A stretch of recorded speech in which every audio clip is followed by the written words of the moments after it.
ग्रीब अलल पंख अनुराग है, सुन मंडल रहतीर। दास गरीब उधारिया, सतगुरु मिले कबीर। पूर्ण परमात्मा कबीर साहिब जी की प्यारी हंसात्मा संत गरीबदास जी महाराज जी के बोध दिवस के उपलक्ष्य में संत रामपाल जी महाराज जी के सानिध्य में संत गरीबदास जी महाराज जी का बोध दिवस दिनांक 9 से 11 मार्च 2025 को संत रामपाल जी महाराज जी के विश्व भर में स्थित सभी सतलोक आश्रमों सहित भारत के 10 सतलोक आश्रमों में 3 दिवसीय महासमागम का आयोजन किया जा रहा है। इस शुभ अवसर पर दहेज मुक्त विवाह, रक्तदान शिविर, विशाल सत्संग और भव्य भंडारे का आयोजन किया गया है। आप सभी को इस अद्वितीय कार्यक्रम में सादर आमंत्रित किया जाता है। आपसे विनम्र आग्रह है कि अपने परिवार सहित इस कार्यक्रम में पधार कर इस आयोजन की शोभा बढ़ाए और जगत गुरु तत्वदर्शी संत रामपाल जी महाराज जी के सानिध्य में होने वाले इस विशाल सत्संग व अमृतमय भंडारे का आनंद प्राप्त करें। इस भव्य कार्यक्रम का आयोजन सभी सतलोक आश्रमों में किया जाएगा।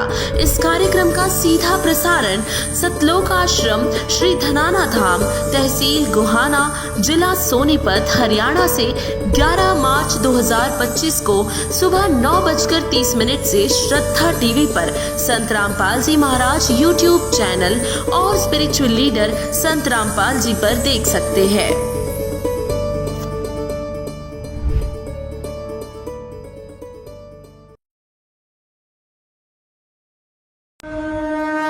संत रामपाल जी महाराज एक ऐसे महान संत जिन्होंने अपनी सतभक्ति, तत्व ज्ञान, करुणा और सेवा के बल पर समाज में नई मिसाल कायम की है।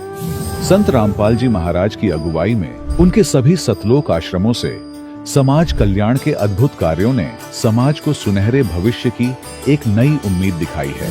संत रामपाल जी महाराज से नाम दीक्षा लेने के बाद लाखों लोगों की लाइलाज बीमारियां जैसे कैंसर, एड्स आदि ठीक हुई। संत जी के ज्ञान से प्रेरित होकर उनके अनुयायियों ने लाखों यूनिट रक्तदान किया। संत जी ने लाखों बहन बेटियों का दहेज मुक्त विवाह करवाया।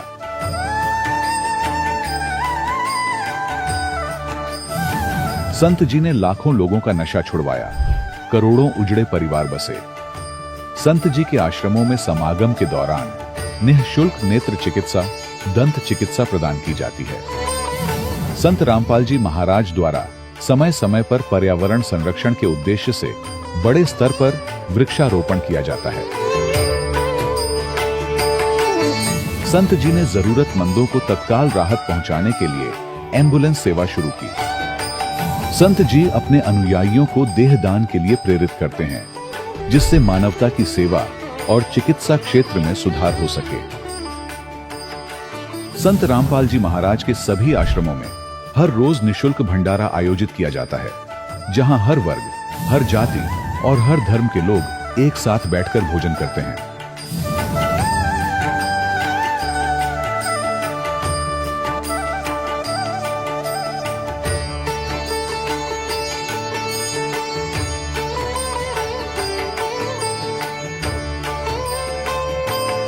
संत रामपाल जी महाराज के आश्रम में हजारों बुजुर्गों को सम्मान और प्यार के साथ जीवन जीने का अवसर मिलता है।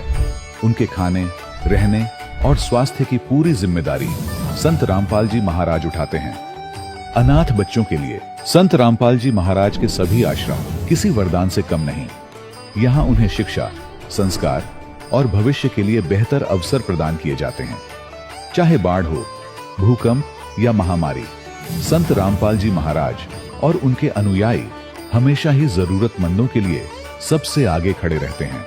कोविड महामारी के दौरान संत रामपाल जी महाराज के आश्रमों से करोड़ों लोगों के लिए भोजन, दवाइयां और जीवन रक्षक सामग्रियां उपलब्ध कराई गई। चाहे गरीब की मदद हो या किसी शोषित और पीड़ित वर्ग के हक और सम्मान की लड़ाई, संत रामपाल जी महाराज ने हमेशा ही उनकी दबी आवाज को सरकारों तक पहुंचाया है और उन्हें उचित न्याय दिलवाने में अहम भूमिका अदा की है। समाज में आध्यात्मिक और सामाजिक मूल्यों के प्रति जागरूकता लाने में संत रामपाल जी महाराज हर कदम पर मानवता के सच्चे सेवक साबित हुए हैं। संत रामपाल जी महाराज का जीवन हमें सिखाता है कि सच्ची सेवा वही है जो निस्वार्थ भाव से की जाए। आइए हम भी इस महान सेवा के कार्य में इस महान संत से जुड़ें और संत रामपाल जी महाराज से नाम दीक्षा लेकर अपने जीवन को धन्य बनाएं।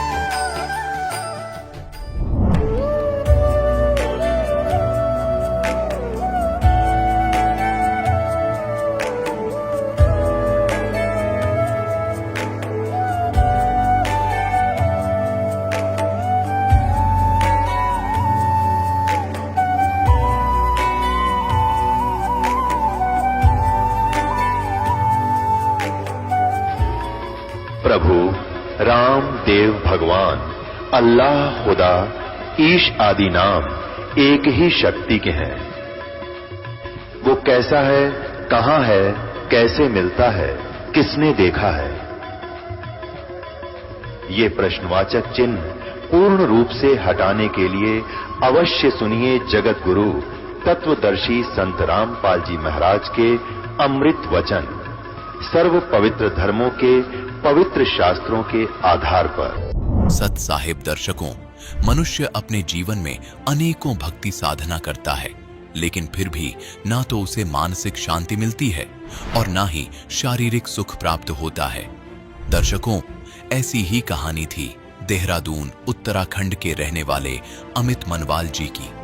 अमित जी सभी पारंपरिक भक्ति साधना किया करते थे।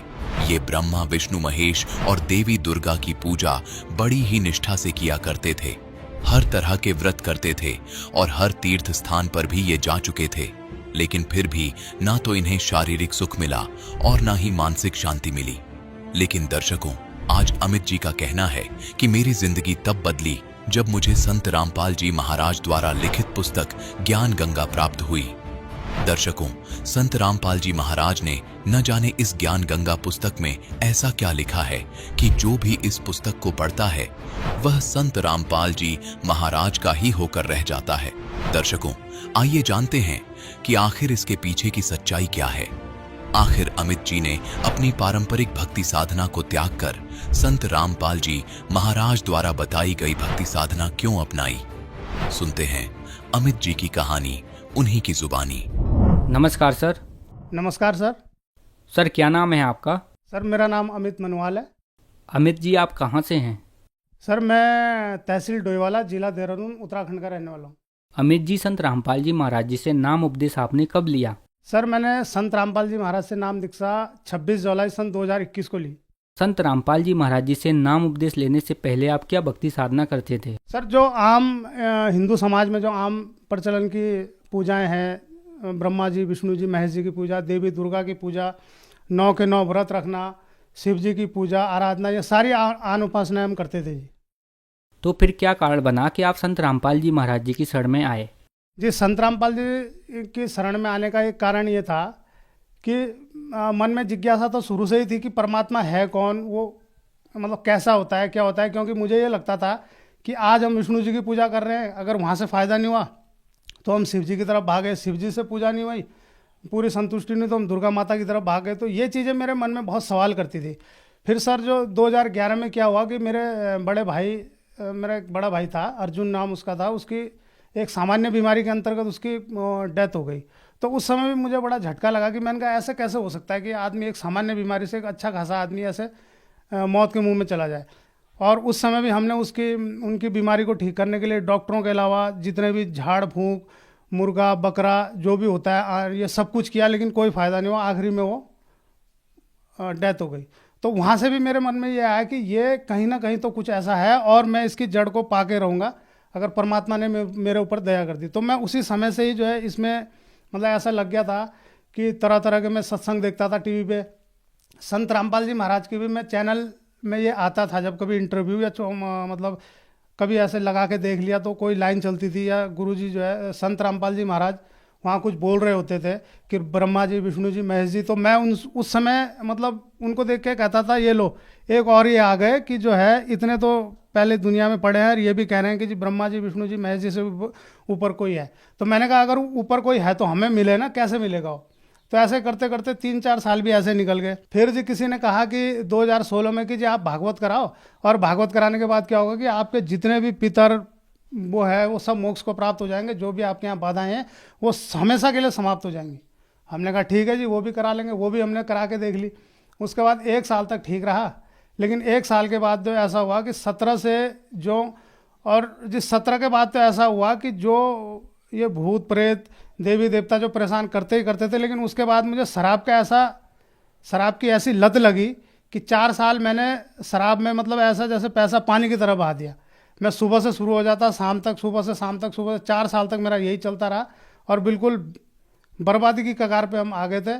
और घर वाले भी परेशान, रिश्तेदार भी परेशान, सब आस पड़ोस गांव समाज के सब परेशान। वो दूर से देख के भाग जाते थे कि भाई ये शराब पी के आ गया, इसके पास मत जाओ। गाली गलौज, लड़ाई झगड़ा, बच्चों से, पत्नी से मारपीट, माता पिता से मारपीट, गाली गलौज, रिश्तेदारों से, दीदी, जीजा, फूफा, भाई, सबसे जो है बिल्कुल।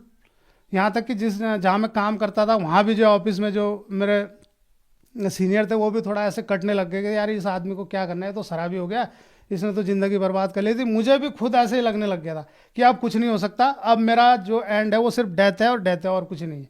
लेकिन 2020 में कुछ ऐसा हुआ लॉकडाउन के दौरान कि हमारा एक थानो, जहाँ मेरा गांव है सनगांव थानो में, वहाँ एक जल जलागम समिति का एक फेडरेशन है, एक समूह होता है किसानों का। तो वहाँ पर हम पहले से कार्यरत थे। तो वहाँ पर किसी ने एक पुस्तक रखी हुई थी, ज्ञान गंगा।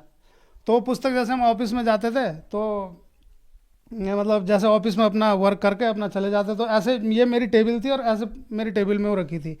अब 1 दिन 2 दिन तीसरे दिन मैंने वहाँ के कर्मचारियों को पूछ लिया कि ये पुस्तक कौन लाया, कि जी ये पुस्तक तो ऐसे रखी है, अगर आपको चाहिए तो आप ले जा लो, ज्ञान गंगा। तो मैंने क्या किया, मैंने कहा ठीक है मैं ले जा लूँ, कोई दिक्कत तो नहीं। ना कि ले जाओ आप। मैं अपना वो पुस्तक उठा के घर ले आया। अब घर में जैसे ही मैंने वो पुस्तक पढ़नी शुरू करी, पहले मैंने 1 पेज मतलब शुरू के दिन 2 3 4 पेज ही पढ़े। फिर मैंने उन 4 पेजों को पढ़ने के बाद जो पीछे उनमें भक्तों के नंबर होते हैं लिखे हुए कि इन पे कॉल करो, तो मैंने पहले आजमाने के लिए मैंने कहा देख तो लूँ ये सच है कि झूठ है। मैंने उनमें से 3-4 को कॉल किया, कोई महाराष्ट्र के, कोई दिल्ली के। तो उन्होंने बोला बिल्कुल बिल्कुल जी बिल्कुल सही है, और आप ऐसा, उन्होंने ये बताया कि आप चैनल पे ऐसे ऐसे सत्संग आता है और उसे सुनो। तो जी फिर मैंने 2020 में जब ये पुस्तक मेरे को मिली तो मैंने वो पुस्तक पढ़ के कुछ थोड़ा बहुत सत्संग सुन के, फिर मैंने यूट्यूब पे जब उन्होंने बताया कि उसमें भी वीडियो आती हैं, चैनल आते हैं, तो मैंने वो भी देखना शुरू किया। तो मेरे मन में ये होता था कि जैसे मैंने एक वीडियो देखी तो मैं ये सोचता था अपने मन में कि अगर ये वाली वीडियो नेक्स्ट आ जाए तब मैं मान जाऊँगा, मैं नाम ले लूँगा कि ये भगवान है। और बस मैं ये सोचता था, जैसे मैं खोलता था वही वीडियो बिल्कुल जो एक उसमें बहुत उसमें चलती है, वो जो राधा स्वामी के प्रवर्तक थे जिन्होंने 52,000 लोगों को नाम दीक्षित किया था, तो उनकी वीडियो से मैं इतना ज़्यादा इंप्रेस हुआ था। देहरादून नामदान सेंटर बालावाला से संत रामपाल जी महाराज जी से नाम दीक्षा ली, और उसके बाद विधिवत जिस प्रकार भी भक्ति साधना बताई आज तक जो है हम करते चले आ रहे हैं। सर, जैसा कि आपने बताया कि आपका जीवन बहुत ही कठिन परेशानियों से घिरा हुआ था, आप बहुत ज़्यादा नशा करते थे, तो क्या संत रामपाल जी महाराज जी से नाम उपदेश लेने के बाद आपको लाभ मिले? पूर्ण परमात्मा संत रामपाल जी महाराज से जो है जब से नामदान लिया है तब से सारी दुविधाएं, सारे बुराइयां ये हमारी बिल्कुल एक तरफ छूमंतर हो गई, कहीं दूर दूर तक भी नहीं है। मैं लगभग सर जी मैं 2009-10 से नशा करने का आदी था, लेकिन 2017 से और 2020 तो मेरा ऐसा गया, ये 3-4 साल की मतलब मैं सुबह से शुरू हो जाता और शाम तक बिल्कुल 2-2.5 बोतलें मेरी डेली की थी। वो पैसा कहाँ से आता था, क्या आता था, कुछ पता नहीं लगता था, लेकिन आता ज़रूर था शराब पीने के लिए। और ये होता था कि मैं शराब पी के कभी उस गली में पड़ा हूँ, कभी रायपुर चौक में पड़ा हूँ, कभी अपनी नदी विधालना नदी में पड़ा हूँ, तो लोग मुझे उठा उठा के घर ले जाते थे। और कई बार ऐसा हुआ कि मैं शराब पी के जो है एक दिन रात को जंगल में ही सो गया।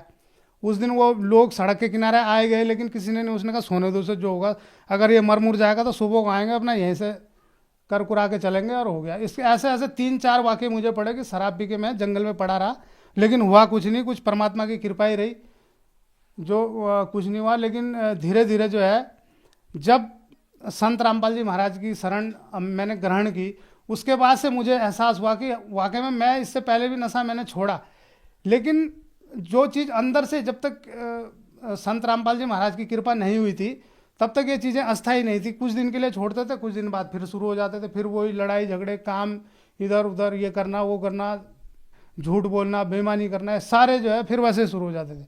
लेकिन अब जो ये हुआ है ये बिल्कुल अस्थायी तौर पे हुआ है, और ये मान लीजिए कि इसके अलावा और कोई चारा भी नहीं है पूरी दुनिया में कि किसी को किसी बुराई से बाहर निकालने का। सर, आप उत्तराखंड से हैं। उत्तराखंड को देवों की भूमि कहा जाता है और संत रामपाल जी महाराज के बारे में कहा जाता है कि संत रामपाल जी महाराज देवी देवताओं की पूजा छुड़वाते हैं।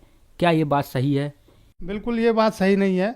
संत रामपाल जी महाराज देवी देवताओं की पूजा छुड़ाते नहीं हैं, उनकी सत भक्ति मतलब उनकी भक्ति विधि तरीके सही विधि से भक्ति करना बताते हैं कि इनकी मतलब जो सही मंत्र है उनका जाप देते हैं, और जो है सही विधि से ये आडंबर से दूर करते हैं।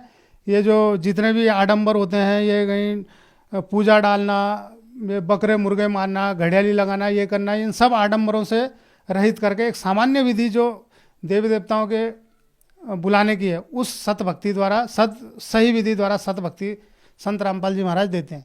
जैसा कि आपने बताया कि संत रामपाल जी महाराज ब्रह्मा विष्णु महेश की सही विधि से भक्ति बताते हैं, तो यह विधि संत रामपाल जी महाराज कहाँ से लेकर आए? वो जी संत रामपाल जी महाराज, ये सब वेदों में प्रमाण है इस चीज़ का। वेदों के द्वारा जो है ये सब वेदों में जो एक 4 वेदों के अलावा एक सूक्ष्म वेद है, उसमें पूरा प्रमाण है सत भक्ति का, सही विधि जो है हमारे जितने भी देवी देवता हैं इनके सत मंत्रों का, उनसे जो है प्रमाण लेके गुरुजी बताते हैं, संत रामपाल जी महाराज बताते हैं कि इस विधि से जो है भक्ति करनी है, तभी लाभ होगा। सर, संत रामपाल जी महाराज जी से नाम उपदेश लेने के बाद आपको बहुत सारे लाभ मिले, तो संत रामपाल जी महाराज जी से नाम उपदेश कैसे प्राप्त किया जा सकता है? जिस संत रामपाल जी महाराज से नाम दीक्षा लेने के लिए चैनल पे सत्संग आता है, उस पर नीचे पीली पट्टी चलती है, उस पर नंबर है, आप किसी भी नंबर पे कॉल करके आप जब अपना नाम बताएंगे तो वो आपको बताएंगे आप किस स्टेट से हैं, वो तुरंत आपको बताएंगे भाई उस स्टेट में आपका उस जगह उस ज़िले में आपका नामदान सेंटर है, आप वहाँ पर जाएँ और नाम दीक्षा लें संत रामपाल जी महाराज। धन्यवाद सर।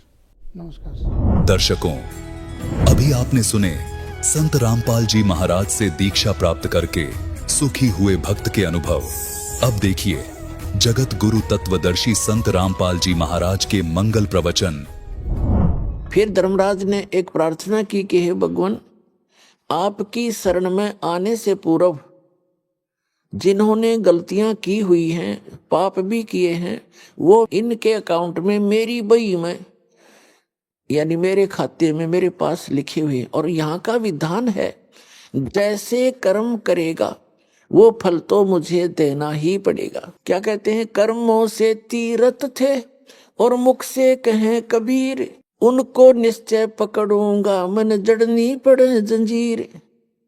के जो आपका नाम ले रहे हैं अब तो, लेकिन पहले उन्होंने जैसे कर्म कर रखे हैं उसके आधार से तो दाता मन उनको पकड़ना पड़ेगा और उनको यथावत सजा देनी पड़ेगी, जंजीर से बांधना पड़ेगा। तब परमात्मा ने कहा, कबीर साहब ने, कर्म बर्म ब्रह्मंड के मैं पल में करहूं ने से, जिन हमारी दुहाई दी सो करो हमारे पेसे। तेरे इस ब्रह्मांड के कर्म तुमने इनको ऐसे विवश कर रखा है, इनको इतना मिसगाइड करके तुमने ये पाप करवा रहे हो इनसे, तो इनके सभी पूर्व के जो पाप हैं उन सब को मैं क्रॉस कर दूंगा, उनको कैंसिल कर दूंगा, नाश कर दूंगा।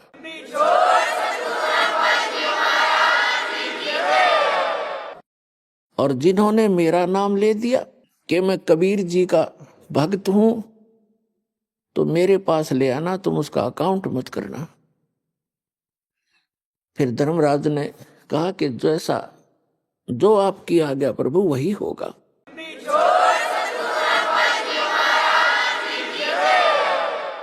तो पुण्यात्माओं, ऐसे बहुत से प्रमाण हैं। एक भक्त कह रहा था कि मैं रात्रि में सो रहा था और 2 ऐसी बुरी बुरी शक्ल के आए और मुझे पकड़ कर ले चले, कहा चलो। मैंने कहा कहाँ ले जा रहे हो? कि तुम्हारा टाइम हो लिया, तेरा समय पूरा हो गया है और धर्मराज के पास तुझे ले जा रहे हैं। वो कहने लग गया कि जब हम उस धर्मराज के दरबार के आसपास पहुंचा तो मुझे याद आई वो बातें कि हम तो परमेश्वर कबीर जी के भक्त हैं और हमें सत्संग में सुनाया गया है कि परमात्मा ने ये कहा है कि धर्मराज कहते हैं सतगुर शरण आके, कबीर साहब की शरण आने के बाद धर्मराज डर कैसा, और किधर बात छोड़ो।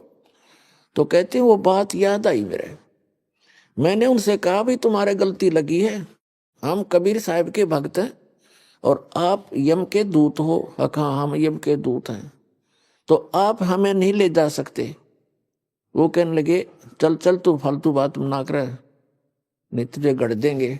तो बोला वो तो गढ़े पाछे, पहले मन ने गुट मारा उनके और हमारी लड़ाई हुई खूब, वो मन ने कुटे और मैं उनने कुटूं, काफी देर होगी।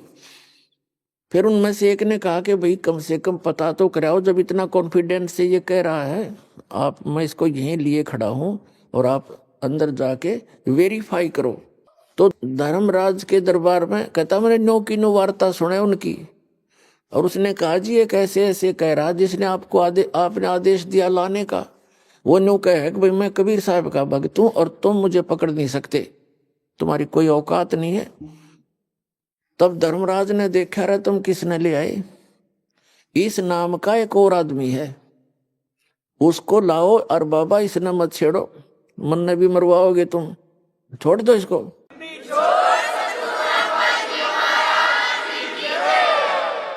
तो वो बाहर आया तो उसने कहा रे छोड़ बीमारी ने, और वो कह रहा था कि मुझे ऊपरे तो पटक दिया उनने, नो मारा पगा फेंक के, और मैं उन्होंने करता हुआ।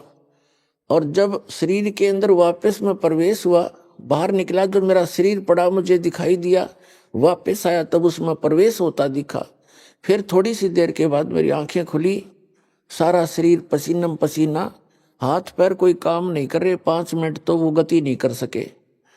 तो मेरे पक्का विश्वास हो गया कि आज मेरी टिकट कट गई थी, जब परमात्मा की शरण में नहीं होता। तो पुण्यात्मा, कबीर साहब की आंखों देखी लीला परमेश्वर की उस प्यारी आत्मा गरीबदास जी ने जो वर्णन किया, ये आपके समक्ष प्रमाणित हुआ। धर्मराय दरबार में देई कबीर तलाक, मेरे भूले चूके हंस को तुम पकड़ियो मत कजाक।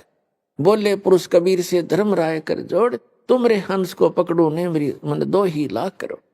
फिर उसने एक प्रश्न किया कि कर्मों से ती रत थे और अब है शरण कबीर, वा को निश्चय पकड़ना पड़े, मोए जड़नी पड़े जजीर। तब परमात्मा ने कहा तेरे कर्म भ्रम ब्रह्मंड के एक पल में कर हूं नेस, सबको नष्ट कर दूंगा पूर्व जन्म के जितने भी पाप हैं, और जिन हमारी दुहाई दी सो करो हमारे पेश। तो ये आपके रूबरू समक्ष हुआ। और फिर कहा है शिव मंडल ब्रह्मापुरी, चाहे विष्णु लोक में हो, अमरे गुण भूले नहीं, तो आने छोटाऊं तो। कहां तक का आपका गारंटी लेते हैं भगवान कि जैसे आप जी सत साधना कर रहे हो, प्रथम मंत्र जो आपको दिया जाता है इन सभी यहाँ के देवताओं का है। देखो पुण्यात्माओं, जब तक हम कंप्लीट स्पिरिचुअल नॉलेज से परिचित नहीं होते, पूर्ण अध्यात्म ज्ञान से, तो हम ऐसे ही लड़ते झगड़ते रहते हैं। कोई ब्रह्मा जी को बड़ा छोटा बताता है, कोई विष्णु जी को बड़ा बताता है। शिव का पुजारी कहता है शिव सबसे श्रेष्ठ है, ये सर्वशक्तिमान है। तो ये बालकों वाली लड़ाई है, बच्चों वाली अज्ञानता की, अबोधता की। फिर कुछ ऐसे कहते हैं तुम बात करते हो सतलोक और सतपुरुष की और साधना करते हो इन ब्रह्मा विष्णु महेश वाले मंत्रों की, तो ये भी बालकपन है। देखो हम चाहे प्रधानमंत्री के हम साथी हैं, मित्र हैं मान लीजिए, और हम रह रहे हैं उस देश में, तो उस प्रधानमंत्री के सभी बच्चे, सभी मंत्री, मुख्यमंत्री और नीचे के जितने प्रशासनिक अधिकारी या कर्मचारी, ये सब उसके ही अंश हैं, उसके अंश हैं, और उनका हमने सत्कार करना है। और जैसे आप जाओगे किसी भी तहसीलदार के पास या एसडीएम के पास या डिप्टी कमिश्नर के पास, और आप ये कहोगे जी मैं उनका मित्र हूं प्रधानमंत्री जी का और मेरा ये काम है, तो काम तो उन्होंने वो करना है, वैसे भी आम नागरिक का भी वही करेंगे, और वो भी एक आम नागरिक ही है, बेसिक मित्रता उसकी उसके साथ है। तो उनसे एक अच्छा शिष्टाचार से पेश आना एक अच्छे नागरिक का वैसे ही परम कर्तव्य है। और उनको ये पता लग गया कि उस प्रधानमंत्री का व्यक्ति है तो 2 मिनट में काम करेगा और चाय साथ पिलाओगा, तो इतना अंतर आपके पास हो जाएगा। तो काम हमारा इन्होंने ही करना है, ब्रह्मा विष्णु महेश यहाँ के प्रबंधक हैं। अब इनसे विरोध करना भी परमात्मा की आत्मा को ही दुखाना है।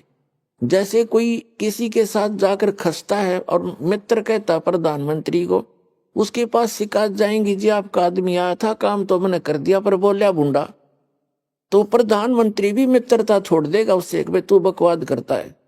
तो पुण्यात्माओं, परमात्मा ने कहा है कि तिनका कभू ना नींद ये जो पांव तले हो, और कभी उड़ आंखों पड़े वो पीड़ घनेरी हो। यानी सबका सत्कार करे, प्यार से रहे, यथोचित सबको सत्कार दे जिसका जितना अधिकार है, तो तब हम इस सफर को अच्छी तरह तय करेंगे और परमात्मा भी तभी हमसे प्रसन्न रहेगा। तो इस प्रकार इस कंप्लीट स्पिरिचुअल नॉलेज से आपको पता चलेगा कि हम जो साधना कर रहे हैं यथार्थ। तो जैसे आप जी ये सत साधना प्राप्त कर रहे हो, किसी ने प्रथम मंत्र प्राप्त किया है, किसी ने सतनाम भी मिल गया है, और बहुत ऐसे हैं जिनको सार नाम भी प्राप्त हो गया है। तो ये तो आपके पासपोर्ट हैं, आपको मिल गया, साधना करते रहो। लेकिन इसमें भी कोई त्रुटि आपने मर्यादा भंग कर दी तो पार नहीं हो पाओगे। बेसिक सतनाम प्राप्त हो गया है। कबीर साहब कहते हैं कि पाकी खेती देखकर गर्भियो मत किसान, अब हूँ झोला बहुत है घर आले तब जाने। कहते हैं किसान, खेत में आपके खेती परिपक्व होगी है और सुंदर अच्छे ढंग से परिपक्व हो चुकी है, अभिमान मत करना, अभी ना जाने आंधी तूफान वर्षा ओले बहुत से झंझट शेष हैं, कब गड़बड़ हो जा तेरे घर पे आले तब खुशी मनाना। नानक साहब जी भी कहते हैं कि ना जाने काल की कर डारे किस विध ढल जा पास आवे, और जिनाते सरते मौत खुड़क दी उन्होंने केड़ा हास आवे। तो यहाँ ना जाने कब और क्या गलती बन जावे, सावधानी बहुत बरतनी पड़ेगी। जैसे माता गर्भ को रखे यत्न बना और ठेस लगे तो छन्न हुए तेरी ऐसे भक्ति जा।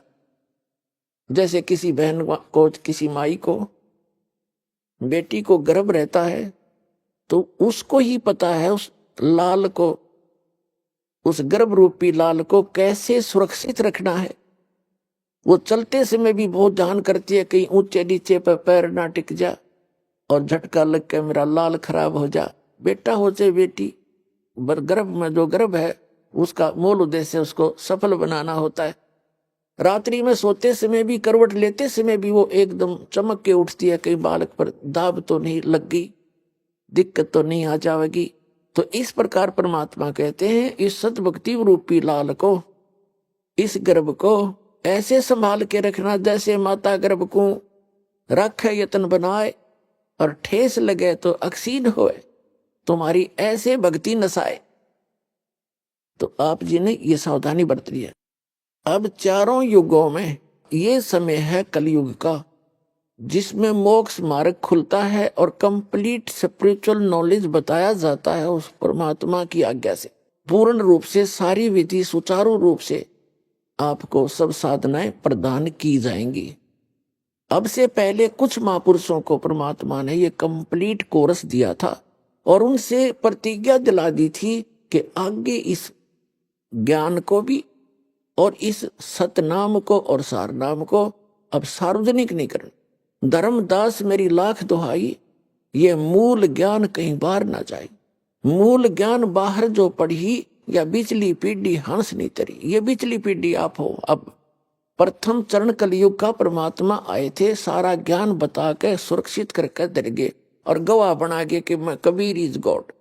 जो आपको अभी बताया था, आदरणीय धर्मदास साहिब जी, आदरणीय मलुकदास साहिब जी, आदरणीय नानक साहिब जी, आदरणीय दादू साहिब जी, आदरणीय गरीबदास साहिब जी, गांव छुटानी, जिला जलंधर हरियाणा वाले, आदरणीय घीसा दास साहिब जी, गांव खेखड़ा, जिला मेरठ उत्तर प्रदेश वाले, ये गवाह बना के परमात्मा इनको कि आने वाले समय में मेरे बच्चों को मेरा परिचय करावेंगे।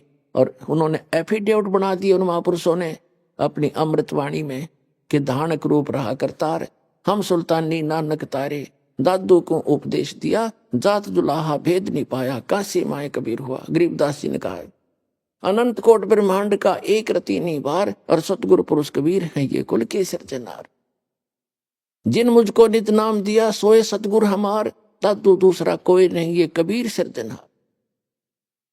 तो ये गवाही देकर चले गए वो महापुरुष कि काशी वाला धानक जिसको तुम जुलाहा कह करके, ये कवि कह करके उसकी फाइल को बंद करके बैठे हो, बच्चों फिर खोलो इसको, ये तो लाल है, तुम कौड़ी समझ बैठे और कौड़ियों को तुमने लाल मान रखा है, अब इस लाल को ग्रहण करो।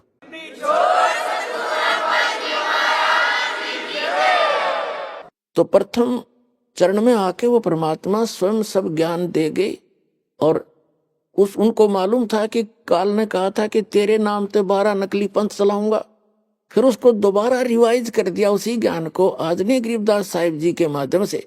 जो ये आज का सत्संग का जो मुख्य उपलक्ष्य है, वैसे तो हम पूर्णमासी को करते थे, ये इसलिए द्वादशी के को भोग लगाने जा रहे हैं कि ये वो शुभ दिन है जिस दिन परमात्मा ने आके पुनः उस ज्ञान को दोबारा प्रदान करवाया। उनको मालूम था कि काल के दूत थोड़ा बहुत गड़बड़ कर जाएंगे उस कबीर परमात्मा की अमरवाणी में, और वो उन्होंने बहुत सा कर भी रखा है, जैसा जिसकी बुद्धि ने जैसा काम किया, जहां उन्होंने ठीक नहीं लगा उसको चेंज कर दिया। लेकिन फिर भी उसमें बहुत गणे तथ्य ऐसे रह गए जो उनकी समझ में नहीं आए, नहीं तो उनको भी खराब कर देते वो लोग। तो उस कबीर सागर से मिलकर और साथ में गरीबदास जी के परमाणु से सब कुछ मिला करके निष्कर्ष दास ने आपके रूबरू कर दिया इन सत्संगों के माध्यम से। अब जो प्रसंग चल रहा है अपने आत्माओं, जैसे वन है, वन जंगल, अब उसमें ऐसी अनमोल जड़ी बूटियां हैं, आम व्यक्ति वही घूमता रहता, उनको ठोकर मारता रहता, पता नहीं। तो ये सदग्रंथ जो हैं ये वन है, और वेद को पता होता है किस जड़ी के पत्ते लेने हैं और किसके फल लेने हैं, किसके फूल तोड़ने हैं जो औषधि बन जाए। तो इस दास को परमात्मा ने आध्यात्मिक वैद बना दिया, और इन सदग्रंथों से निकाल लिए वो किसी के पत्ते, किसी के फल, किसी के फूल, किसी की जड़ से, तो वो बनाकर एक जड़ी आपको दे दी जो भगवान ने पहले ही बता रखी थी कि ये मिलाने से ऐसे जड़ी बनती है। तो प्रथम जड़ी आपको दे रखी है 7 औषधि मिला के, दूसरी केवल 2 से ही काम करेगी, क्योंकि प्रत्येक औषधि का अकेली का कुछ अन्य गुण होता है, और उसमें मिक्स बनाकर चूर्ण बना दिया जाए तो उसका कुछ अन्य गुण होता है, और केवल 2 को मिलाकर प्रयोग किया जाए उसका अन्य गुण होता है। और ऐसे इन मंत्रों के आप लाभ समझना जो दास ने आपको प्रदान किए हैं, भगवान के दिए हुए हैं। तो जो प्रसंग चल रहा है उसी को क्लियर करते हैं कि ये जो बीच की पीढ़ी है, परमात्मा ने धर्मदास जी से कहा था, धर्मदास मेरी लाख दुहाई, और ये सार नाम कई बार ना जाई, सार नाम बाहर जो पड़ी ही बिचली पीढ़ी हंसनी तरही, और सार नाम और ये मूल ज्ञान तब तक छुपाई जब तक ये 12 पंथ ना मिट जाए। काल ने कहा था कि 12 पंथ करूं मैं साजा, नाम तुम्हारा ले करूं आवाजा, 12 पंथ नाम जो ले ही वो मेरे मुख में आन समोई।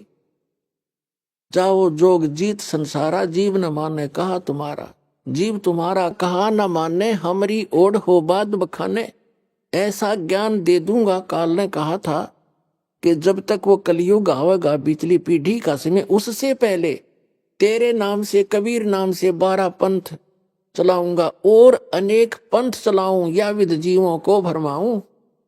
और जाओ जोग जीत संसारा, परमात्मा अपने पुत्र जोगजीत के रूप में आए थे, वो पहचान नहीं सके ये। और जाओ जोग जीत संसारा, जीव न माने कहा तुम्हारा, उनको ऐसा अज्ञान से ठोक दूंगा जब कलयुग शुरू होगा, जब तुम्हारा आने का समय होगा, उससे पहले इतना रंग दूंगा, और अनेक पंथ चलाऊं, या विद जीवों को भरमाऊं। ये राधा स्वामी पंथ, दंदन सतगुरु पंथ, यो जय गुरुदेव पंथ, विनोद वाला, बिहाणी वाला, ताराचंद वाला पंथ, ठाकुर जी वाला पंथ, ये कृपाल वाला पंथ, ये सारी एक कुएं का पानी है। ये निरंकारी पंथ आसाराम और सुधांशुरी ने कख नहीं पता, अब कितने दुनिया को भ्रमित किए बैठे। तो काल ने कहा था कि इस प्रकार सब इन जीवों को भ्रमित कर दूंगा और फिर बेशक चले जाना, या आपका हंस कोई भेजो। परमात्मा ने कहा था जब कलयुग बीत जावा, 5500 वर्ष बीत जागा, तब मैं अपना अंश पठाऊंगा। उन्होंने खुद भी कहा कि मैं आऊंगा, वो खुद ना आए तो दास भेज दिया।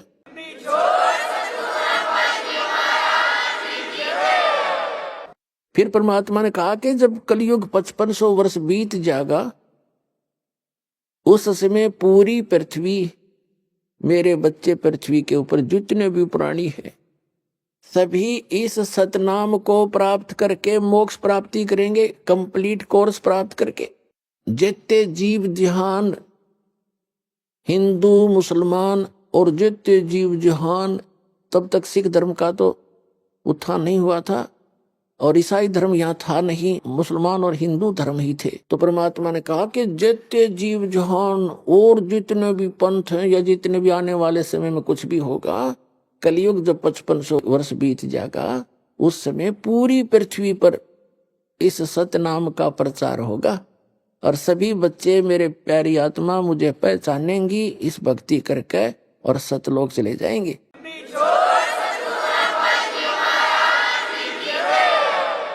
अपना आत्माओं, आपके घर में जो भी संतान अब आवेगी, वो एक विशेष परमात्मा की प्यारी आत्मा होंगी और पूर्व जन्म की उनकी भक्ति बहुत अधिक होगी।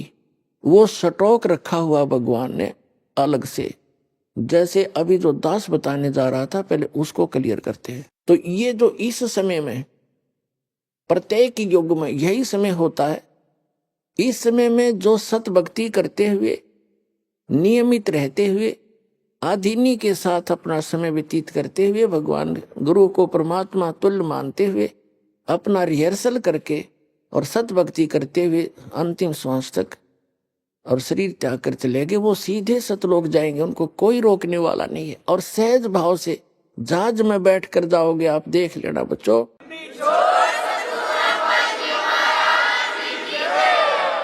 ये कोई डूम बाट के गीत नहीं है या कोई मांगने खाने वाले ने बात ज्ञान नहीं किया जिसको आधार बना के कुछ न रोजी रोटी अपनी सलाई हो, नहीं।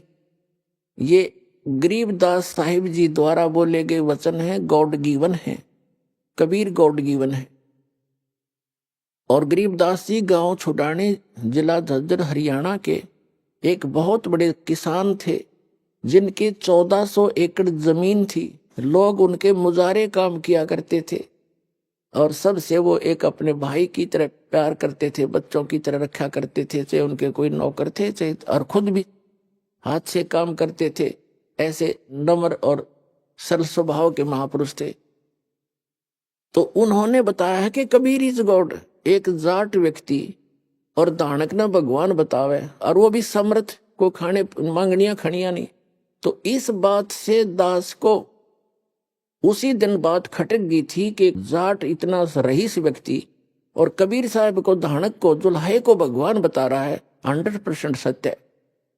तो उसी दिन के बाद दास के हृदय में दच गई थी और उसके बाद फिर जो प्रमाण मिले, अरे भगवान 100 के 100 भगवान मिले, Kabir is God, Kabir is God, Kabir is God.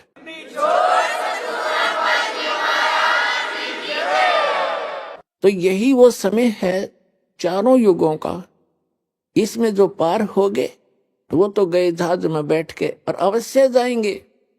ये कोई किसी आम व्यक्ति की बताई बातें नहीं है। और ये ज्ञान और ये भगवान आज तक सुना ना, कानों भी छींट भी नहीं लगी थी हमारे। और आज सब सदग्रंथों से प्रमाणित, सभी सदग्रंथों से प्रमाणित और आंखों देखे वो संत गवाह और वो भक्ति जो उन महापुरुषों ने की और गरीबदास जी ने अपने ग्रंथ में कंप्लीट लिखी हुई है। लेकिन सारनाम और सतनाम थोड़ा सा गोलमोल करवा रखा है जानबूझ कर उन्होंने। बाकी प्रथम जो मंत्र है जो आपको दिया जाता है, गरीबदास जी के ग्रंथ में कंप्लीट लिखा, एज इट इज लिखा है। और गरीबदास वाले उससे कति परिचित नहीं, एंड बैंड नाम देते हैं। तो कहते हैं ये को बालकों का लेख थोड़ा ही है। इन चारों वेदों से भी गूढ़ रहस्य है इन गरीबदास जी के ग्रंथ में और कबीर परमेश्वर जी की वाणी में। या नानक साहिब जी की वाणी में, अन्य महापुरुषों की जो उनसे परिचित है उनकी वाणी बहुत गूढ़ रहस्य हैं, कोड वर्ड हैं। अभी तक कोड वर्ड ही बोलने थे। इस दास को भेजा है। जैसे आपने कबीर सागर में कबीर वाणी एक चैप्टर है, उसके 134 पृष्ठ पर लिखा है कि बर्मा पंथ में कुछ उजियारा सा होगा, लेकिन 13वां जो वंश आवेगा गरीबदास वाले पंथ में, परमात्मा कहते हम ही आएंगे, वो 13वां वंश होगा, मेरा अंश वंश होगा, उससे सकल अंधियारा मिटेगा ज्ञान का। तो ये दास भेज रखा है उस सारे अज्ञान को मिटाने के लिए और परमात्मा को परमात्मा बताने के लिए।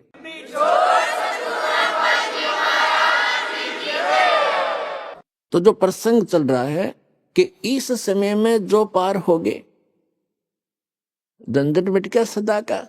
ये तो ये समझ लो आपको कैद से छुटवाना है, जेल से। आपका मूल स्थान तो सतलोक में, जहां ठाठ से रहोगे। तुम इसको ठाठ मान रहे हो, व्यवस्था के कारण इसी को आपने ठाठ मान रखे। ये सुख नहीं है। तो वहां जाने के बाद फिर आपको सुख होगा सदा के लिए, फिर कभी लौटकर यहां नहीं आओगे, झांको भी नहीं। एक भक्त ने प्रश्न किया कि हम पहले भी वहीं थे, हमने गलती की, और यदि हम फिर गलती कर देंगे तो फिर यहीं आएंगे। बताओ। अरे वहां पहुंचो तो एक बार जाकर देखो, फिर गलती कर दोगे तुम। जैसे किसी रास्ते से कोई व्यक्ति जा रहा है और उसको आगे जाके ठगों ने, डाकुओं ने पीटा, लूट लिया, कपड़े भी उतार लिए और जूते मार कर वापस कर दिया, क्या फिर कभी वो गलती करेगा उस रास्ते जाने की? सपने में भी ना करे। तो इस काल ने हमारे लत्ते तार लिए, हमारी सारी पूंजी नाश करवा दी, तो फिर दोबारा यहाँ के हम परिचित हो गए, यहाँ के क्या सुख है। तो इधर तो देखे भी को ना, आन की तो बात दूर है, वहां गलती होली छो होली, बागे गलती कौन करेगा, ऐसे नालायक कौन है। अब ऐसे ऐसे अज्ञान से भरे हैं भक्त। एक को मैंने कम से कम 1.5 घंटा ज्ञान सुनाया। पहले पहले की बात है, शुरू में जब स्टार्ट किया ये अनमोल वचन, वो सुनता रहा, कहने लगा भाई ऐसे है भगत जी, बात तेरी लागे सच्ची सच्ची, पर आज तक मैंने कभी सुनी नहीं किसी से। सतलोक में ऐसा है, सुख है, और मैं हूं पक्का धुन का, और मैं नाम लो नहीं। जब शुरुआत सी करी थी हमने, मैंने कहा अभी क्यों नहीं ले, जब ज्ञान सच्चा आपने मान लिया कि इसलिए ना लूं कि आज तक किसी ने पहले बताया नहीं, और मैं हूं पक्का, जिस काम का लगा करूं मैं अधूरा नहीं छोड़ता। और कहीं मैं सच्ची भक्ति कर कर वहां पहुंच जाऊं, मैंने कोई भी ना पावे उड़े, वहां पर मुझे कोई ना मिले, मेरा जी नहीं लग गए, मैं ना जाऊं वहां पर। फिर मैंने उसको कहा भी यहां तू क्या पाएगा, फिर कल न गधा बन गया, कुत्ता बन गया, तो यहाँ के टिंडे लेगा। ने बोला कोई बात नहीं, यहाँ घूमते फिरते दिखे जाएंगे, दिल लगा रहेगा। तो हमारी बुद्धि इतनी स्लिप होगी और हम इतने इस गंदे लोक में इतने रच गए, और सच उसकी बात कुछ दम भी था कि आज तक किसी ने बताया नहीं। कोई ऐसा स्थान भी है, स्वर्ग तक तो हमने सुना, स्वर्ग में जाते हैं फिर वापस आ जाते हैं, ये भी खूब पता है हमने भी। जैसे जितने जिसके पुण्य होंगे इतने रहेंगे। तो पुण्यात्माओं, हम इतने गिरावट में आ गए अज्ञानता के कारण। तो अब इस सतर से, और आपको वहां सतलोक के सतर के लेवल का बनाना, परमात्मा के ये शक्ति रूपी क्रेन आपकी बुद्धि ने उठा रही है, ये जीव की सतर से नहीं उठ सकती। ऐसा ज्ञान दे दिया परमात्मा ने, ऐसी भक्ति दे दी, ऐसे सुख देगा आपको जो कभी सोचे ना देखे ना सुने। आपने सुने होंगे लेकिन आपने महसूस कभी नहीं हुए, आपको प्राप्त कभी नहीं हुए। आपके घर में सुख देगा, आपकी रक्षा करेंगे परमात्मा नु, आपको दिखा देंगे कि आज जो शरण में ना होता था तेरे साथ ये घटना घटनी थी।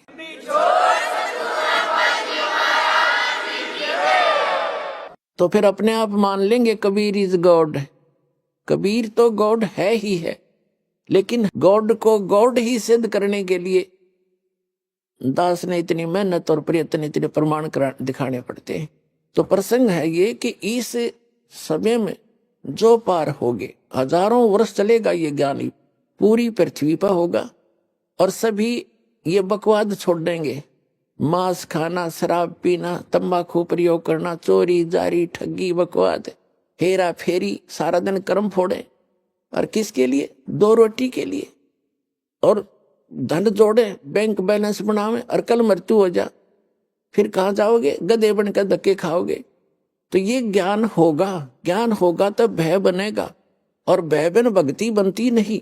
तो जैसे फिर क्या होगा? जो व्यक्ति पार होगे, और जो बीच में स्लिप कर गए वो नहीं पार हो पाए। लेकिन गुरुद्रोही नहीं बने। गुरुद्रोही जो बनेगा उसको भगवान साथ नहीं देगा। सतगुरु से, वैसे तो गुरु से विमुख होगे तो भी हानि घनी होगी, और गुरुद्रोही की को तो परमात्मा कहते हैं असंग जन्म तक फिर मनुष्य जीवन ही नहीं मिलेगा। अब गुरु विमुखा, गुरु जी से विमुख जो होगे, विमुख का अर्थ होता है साधना को छोड़कर, और तो साधना करे नहीं सकता आदमी जो इस ज्ञान को समझ लेगा। वो भक्ति यहां से चलेगा, भक्ति नहीं कर सकता, और बकवादों में लग जाए। दूसरी बात, इससे क्या होता है कि कुछ दिनों में आपको इतना सुख देगा ये परमात्मा, आप पुराने दुखों को भी भूल जाओगे। और जब ज्यादा सुख हो जाता है तो आदमी भगवान से विमुख अवश्य होता है। तो ये सावधानी बरतनी है कबीर साहब इसके। अब परमात्मा आपको क्या करेंगे? आपको थोड़ा बहुत कष्ट बनाए रखेंगे ताकि आपको पुराने दुख भी याद आए। ऐसा दुख नहीं देंगे जो आपको घनी हानि कर जा, पर थोड़ा बहुत आपके हृदय में ये बना रहेगा कि ये थोड़ा बहुत, ज्यादा नहीं होने देंगे। किस लिए करेंगे? कबीर साहब कहते हैं, कबीर सुख के माथे पत्थर पड़ो, जिस ते नाम हृदय ते जावे, और बलिहारी उस दुख के जो पन पल नाम रटावे। परमात्मा ने कहा भगवान इसे सुख का आग लगे जो आप तो दूर करे, और ऐसा दुख हमें दिए रखना मेरे दाता जिससे आपकी याद बनी रहे। इतना कष्ट आपको अवश्य देगा। ये एक परमात्मा का फार्मूला है, नहीं तो आप भूल जाओगे भगवान को। ये आपके लिए वरदान बना रहेगा। ये सत्कर मानना, किसी भी प्रकार का देवों से सारे शरीर में थोड़ा बहुत रह के ठूठा, बाकी हानि नहीं होने देगा, आपकी भक्ति सुचारू करवाएगा।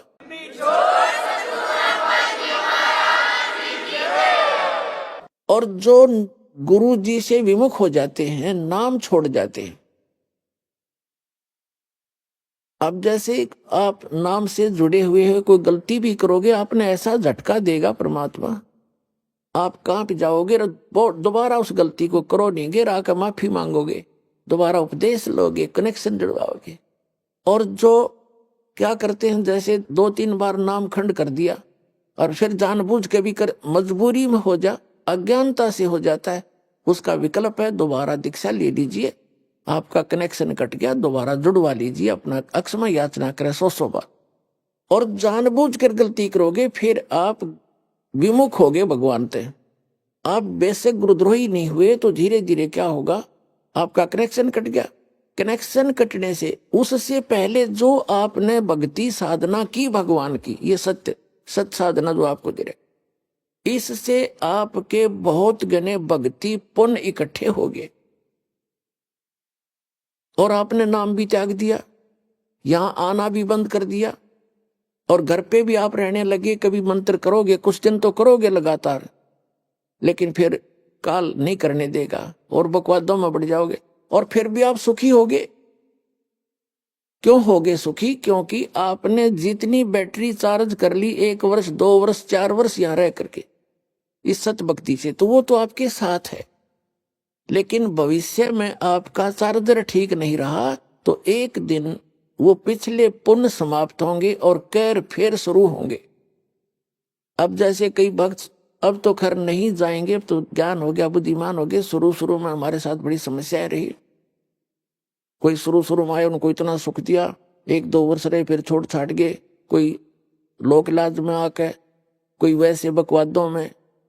तो वो क्या कहा करते कि हमने नाम भी छोड़ दिया, हम तो फिर भी सुखी है, क्या रखा है उसमें। अब उनकी ऐसी ब्रांड मैटी हो रही है, दुर्गति, अब दोबारा आने लग रहे हैं, वह पूंजी खत्म होगी। तो कहने का भाव ये है कि जैसे वो ये कहते हैं कि हमें कोई दुख नहीं, अब और तुम भक्ति कर रहे हो तो भी क्यों आप महसूस करोगे कि इसने नाम भी छोड़ दिया। और यूं कह मुझे कोई दुख नहीं, सारे ठाठ से दिखे इसके। और आप फिर भी ये कहते हो कि मुझे थोड़ी बहुत कोई शरीर में गड़बड़ सी है या कोई और छोटी मोटी लॉस। और वो छोटा मोटा जो लॉस होगा पुण्यात्मा हो, लाखों का हजारों में टालेगा भगवान आपका। आपने वो भी गणा दिखेगा फिर बिना ज्ञान के। तो उसके लिए एक प्रमाण है, जैसे कोई बच्चा विद्यालय में पढ़ रहा है और वो ठीक से पढ़ाई करके नहीं आता है तो अध्यापक उसको खुरकाता है, धमकाता है, एक आधा थप्पड़ भी लगा देता है और उसको उसके भविष्य को उज्जवल बनाने के लिए, उसको ठीक लाइन पर रखने के लिए। और एक बच्चा विद्यालय त्याग गया और वो सारा दिन गधा पर बारी लेता फिरे, घूमता फिरे, गधों की सवारी कर रहा है, कभी वृक्षों पर चढ़ रहा है, बनी में घूम रहा है। तो उस बच्चे ने, वो बच्चा क्या कहता है कि अब मुझे अध्यापक कुछ नहीं कहता, देखो मैं तो ठाठ से मनमर्जी कर रहा हूं। तो वो उस टीचर के क्राइटेरिया से बाहर हो गया, वो उसका नाम कट गया, वो अपने कर्म फोड़ रहा है। और जो बच्चा विद्यालय में पढ़ रहा है वो उसको इसलिए खुरकाया धमकाया जाता है कि उसका भविष्य बन जाए और वो सफल होगा। वो फिर आगे चल के जो नाम त्याग गया, नाम जिसका कट गया यानी विद्यालय से, आगे चल के वो मजदूरी करेगा और वो एक अच्छा अफसर बन के या कोई अच्छा करके सुख पाएगा। तो इस प्रकार जो परमात्मा के ट्रीटमेंट में है, आप स्टूडेंट रहोगे जब तक परमात्मा के, आपको गलती करोगे झटके भी देगा, छोटा मोटा आपको खुरकावा धमकावेगा किसी भी कारण से, आपको सुचारू रखने के लिए। और जो चले गए नाम कटवा के, उनको आगे पता लगेगा वो किसी बैरिस्टर बनेंगे।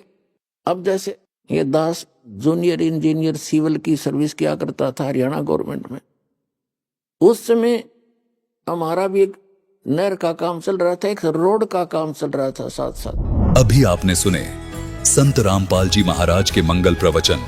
आइए अब सुनते हैं संत रामपाल जी महाराज से नाम दीक्षा लेकर सतभक्ति करके अद्भुत लाभ प्राप्त करने वाले अनुयायी के विचार। दर्शकों, मनुष्य अपने जीवन में अनेकों भक्ति साधना करता है, लेकिन फिर भी उसे परमात्मा से मिलने वाले लाभ प्राप्त नहीं होते। इसका मुख्य कारण ये है कि वह शास्त्र विधि को त्याग कर मनमाना आचरण करता है। दर्शकों, ऐसी ही कहानी थी बलौदाबाजार छत्तीसगढ़ की रहने वाली अंकिता साहू जी की। अंकिता साहू जी पहले सभी पारंपरिक भक्ति साधना किया करती थीं। ये सभी देवी देवताओं की पूजा बड़ी निष्ठा से किया करती थीं और इष्ट रूप में देवी दुर्गा जी को मानती थीं। लेकिन दर्शकों, इतनी भक्ति साधना करने के बावजूद भी इनके जीवन में भूत प्रेतों की समस्या खत्म होने का नाम ही नहीं ले रही थी और गंभीर बीमारियों ने भी इन्हें घेर लिया था। परिवार में आर्थिक तंगी आ चुकी थी। दर्शकों, लेकिन आज अंकिता जी का कहना है कि मेरी जिंदगी तब बदली जब मुझे संत रामपाल जी महाराज की शरण मिली। आज मुझे वास्तव में पता चला कि पूर्ण परमात्मा कौन है। दर्शकों, आखिर अंकिता साहू जी ऐसा क्यों कह रही है? आखिर क्यों लाखों की तादाद में लोग संत रामपाल जी महाराज को भगवान बता रहे हैं? आइए जानते हैं इसकी सच्चाई क्या है। सुनते हैं अंकिता साहू जी की कहानी, उन्हीं की जुबानी। नमस्कार जी। नमस्कार। क्या नाम है जी आपका? मेरा नाम अंकिता साहू है। अंकिता जी, आप कहाँ से हैं? मैं डिस्ट्रिक्ट बलौदाबाजार छत्तीसगढ़ से हूँ। अंकिता जी, संत रामपाल जी महाराज जी से नाम उपदेश आपने कब लिया? मैंने संत रामपाल जी महाराज जी से नाम दीक्षा 16 मार्च 2018 में ली है। संत रामपाल जी महाराज जी से नाम उपदेश लेने से पहले क्या आप कोई भक्ति साधना भी करती थीं? संत रामपाल जी महाराज जी से नाम दीक्षा लेने से पहले जितने भी हिंदू धर्म में प्रचलित देवी देवता की सभी की भक्ति करती थी और ईस्ट में शेरावाली माता की ज़्यादा पूजा करती थी। तो फिर क्या कारण बना कि आप संत रामपाल जी महाराज जी की शरण में आईं? मेरी मम्मी को भूत प्रेत की समस्या थी, जिस कारण हम लोग सभी कोई संत रामपाल जी महाराज जी से नाम दीक्षा लिए। संत रामपाल जी महाराज जी के शरण में आने के बाद क्या आपको कोई लाभ भी प्राप्त हुए? जी सर, हमें संत रामपाल जी महाराज जी से नाम दीक्षा लेने के बाद अनेकों लाभ हुए हैं। जैसे कि मेरी मम्मी को भूत प्रेत की बाधा थी, वो ठीक नहीं हो रही थी। बहुत तांत्रिकों के पास भी दिखाया हमने और बहुत जगह झाड़ा फूक सब करवाए, लेकिन ठीक नहीं हो रही थी। उनकी भूत प्रेत की बाधा की वजह से उनके हाथ पैर में हमेशा दर्द रहता था और उनको एक बार काल के दूध भी लटके हुए घर में दिखे। और अभी संत रामपाल जी महाराज जी से नाम दीक्षा लेने के बाद भूत प्रेत की बाधा उनको नहीं है और वो एकदम ठीक है। दिक्कत भूत प्रेत की बाधा थी और हमेशा हाथ पैर में दर्द रहता था और मेरा नाम मतलब जो स्कूल में मेरा सिलेक्शन नहीं होने वाला था वो स्कूल में मेरा सिलेक्शन हुआ। संत रामपाल जी महाराज जी की दया से मेरा लॉटरी में नाम निकला और अभी इंग्लिश मीडियम स्कूल में मैं पढ़ रही हूँ। और मेरे पापा का 1 साल से मतलब बिजनेस बंद था, 1 साल से वो घर में बैठे थे। संत रामपाल जी महाराज जी की दया से वो अभी अपने जॉब में जा रहे हैं और अच्छे से भक्ति भी करते हैं। और मेरे पेट में दर्द रहता था, एक साइड दर्द रहता था, दर्द के कारण मैं एकदम बैठ जाती थी। उसकी रिपोर्ट भी मैं लाई हूँ, मैंने बिलासपुर में दिखाया और ये संत रामपाल जी महाराज जी के शरण में आने से ये दर्द ठीक हो गया। अब मुझे बिल्कुल भी दर्द नहीं होता है। ये दर्द मैं जब 11 साल की थी तब से हो रहा था। मेरे हार्ट में, छोटी थी मैं जब, तो मेरे हार्ट में गैप था जिसको डॉक्टर ने ऑपरेशन बताया था, जो कि संत रामपाल जी महाराज जी से नाम दीक्षा लेने के बाद वो ऑपरेशन भी टल गया और अभी मैं एकदम स्वस्थ हूँ और मेरे हार्ट में गैप भी नहीं है। ये रिपोर्ट आप देख सकते हैं जिसमें सब चीज़ नॉर्मल दिखा रहा था। ये मेरे पेट में जो दर्द होता था वो सब ये रिपोर्ट है, हार्ट की रिपोर्ट भी आप देख सकते हैं। संत रामपाल जी महाराज जी से नाम उपदेश लेने के बाद आपको बहुत सारे लाभ प्राप्त हुए। तो जो दर्शक आज आपको टीवी पर देख रहे हैं वह भी संत रामपाल जी महाराज जी से जुड़ना चाहते हैं तो कैसे जुड़ सकते हैं? संत रामपाल जी महाराज का अनेकों चैनलों पर सत्संग चल रहा है, जिसमें नीचे पीली पट्टी आती है, उसमें कॉन्टैक्ट नंबर है जिससे आप कॉन्टैक्ट करके अपने नज़दीकी नामदान केंद्र में नाम दीक्षा ले सकते हैं। धन्यवाद जी। धन्यवाद। संत रामपाल जी महाराज एक ऐसे महान संत जिन्होंने अपनी सतभक्ति, तत्व ज्ञान, करुणा और सेवा के बल पर समाज में नई मिसाल कायम की है। संत रामपाल जी महाराज की अगुवाई में उनके सभी सतलोक आश्रमों से समाज कल्याण के अद्भुत कार्यों ने समाज को सुनहरे भविष्य की एक नई उम्मीद दिखाई है। संत रामपाल जी महाराज से नाम दीक्षा लेने के बाद लाखों लोगों की लाइलाज बीमारियां जैसे कैंसर, एड्स आदि ठीक हुई। संत जी के ज्ञान से प्रेरित होकर उनके अनुयायियों ने लाखों यूनिट रक्तदान किया।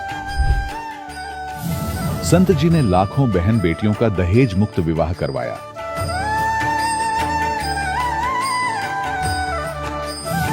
संत जी ने लाखों लोगों का नशा छुड़वाया, करोड़ों उजड़े परिवार बसे। संत जी के आश्रमों में समागम के दौरान निःशुल्क नेत्र चिकित्सा, दंत चिकित्सा प्रदान की जाती है। संत रामपाल जी महाराज द्वारा समय समय पर पर्यावरण संरक्षण के उद्देश्य से बड़े स्तर पर वृक्षारोपण किया जाता है।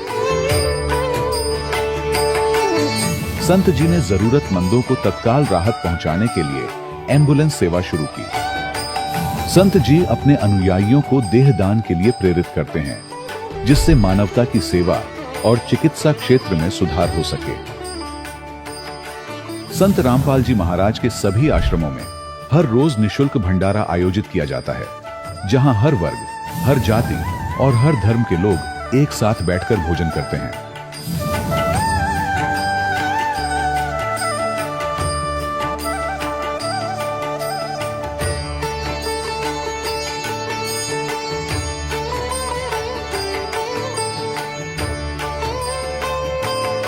संत रामपाल जी महाराज के आश्रम में हजारों बुजुर्गों को सम्मान और प्यार के साथ जीवन जीने का अवसर मिलता है। उनके खाने, रहने और स्वास्थ्य की पूरी जिम्मेदारी संत रामपाल जी महाराज उठाते हैं। अनाथ बच्चों के लिए संत रामपाल जी महाराज के सभी आश्रम किसी वरदान से कम नहीं। यहाँ उन्हें शिक्षा, संस्कार और भविष्य के लिए बेहतर अवसर प्रदान किए जाते हैं। चाहे बाढ़ हो, भूकंप या महामारी, संत रामपाल जी महाराज और उनके अनुयायी हमेशा ही जरूरतमंदों के लिए सबसे आगे खड़े रहते हैं। कोविड महामारी के दौरान संत रामपाल जी महाराज के आश्रमों से करोड़ों लोगों के लिए भोजन, दवाइयां और जीवन रक्षक सामग्रियां उपलब्ध कराई गई। चाहे गरीब की मदद हो या किसी शोषित और पीड़ित वर्ग के हक और सम्मान की लड़ाई, संत रामपाल जी महाराज ने हमेशा ही उनकी दबी आवाज को सरकारों तक पहुंचाया है और उन्हें उचित न्याय दिलवाने में अहम भूमिका अदा की है। समाज में आध्यात्मिक और सामाजिक मूल्यों के प्रति जागरूकता लाने में संत रामपाल जी महाराज हर कदम पर मानवता के सच्चे सेवक साबित हुए हैं। संत रामपाल जी महाराज का जीवन हमें सिखाता है कि सच्ची सेवा वही है जो निस्वार्थ भाव से की जाए। आइए हम भी इस महान सेवा के कार्य में इस महान संत से जुड़ें और संत रामपाल जी महाराज से नाम दीक्षा लेकर अपने जीवन को धन्य बनाएं।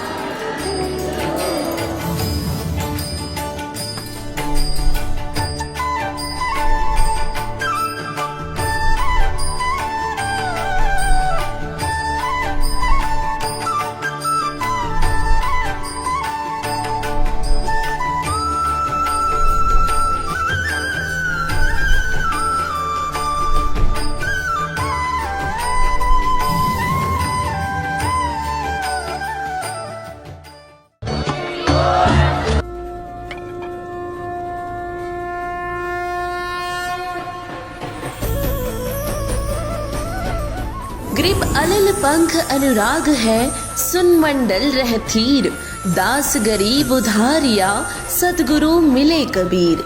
पूर्ण परमात्मा कबीर साहिब जी की प्यारी हंसात्मा संत गरीबदास जी महाराज जी के बोध दिवस के उपलक्ष्य में संत रामपाल जी महाराज जी के सानिध्य में संत गरीबदास जी महाराज जी का बोध दिवस दिनांक 9 से 11 मार्च 2025 को संत रामपाल जी महाराज जी के विश्व भर में स्थित सभी सतलोक आश्रमों सहित भारत के 10 सतलोक आश्रमों में 3 दिवसीय महासमागम का आयोजन किया जा रहा है। इस शुभ अवसर पर दहेज मुक्त विवाह, रक्तदान शिविर, विशाल सत्संग और भव्य भंडारे का आयोजन किया गया है। आप सभी को इस अद्वितीय कार्यक्रम में सादर आमंत्रित किया जाता है। आपसे विनम्र आग्रह है कि अपने परिवार सहित इस कार्यक्रम में पधार कर इस आयोजन की शोभा बढ़ाए और जगत गुरु तत्वदर्शी संत रामपाल जी महाराज जी के सानिध्य में होने वाले इस विशाल सत्संग व अमृतमय भंडारे का आनंद प्राप्त करें। इस भव्य कार्यक्रम का आयोजन सभी सतलोक आश्रमों में किया जाएगा। इस कार्यक्रम का सीधा प्रसारण सतलोक आश्रम श्री धनाना धाम, तहसील गोहाना, जिला सोनीपत, हरियाणा से 11 मार्च 2025 को सुबह 9:30 से श्रद्धा टीवी पर संत रामपाल जी महाराज यूट्यूब चैनल और स्पिरिचुअल लीडर संत रामपाल जी पर देख सकते हैं।